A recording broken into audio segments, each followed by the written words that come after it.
ጸሎት ማለት prayer is a confession just like God. prayer ማለት እንደ እግዚአብሔር ኮንፌስ ማድረግ ማለት የእግዚአብሔርን ነገር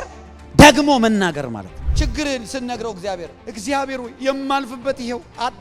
ግን አይታል ልክ እግዚአብሔር ኧረ ተይ አላወኩም ነበርኩ ይገርማል እስኪ በይ እንዴት መቼ ጀመረ ከዛስ አይ ሚቲንግ ነበረብኝ አይልም እግዚአብሔር when you pray say what God said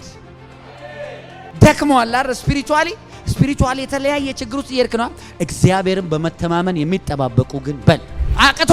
አቅቷል ዓለም እየሳበች እኮ ነው አቅቷል አይደል ኃይሌ ይታደሳል እንደ ንስር በክንፍ እወጣለሁ እሄዳለሁ አልያዝም እሮጣለሁ አልደክምም እበዛለሁ እቀጥላለሁ በኢየሱስ ስም ይሄ የኔ ህይወት አይደለም no I refuse to remain the same እንደዛ ነው ማለት ያለብህ that's prayer ማለት to pray means to confess like God ማለት ነው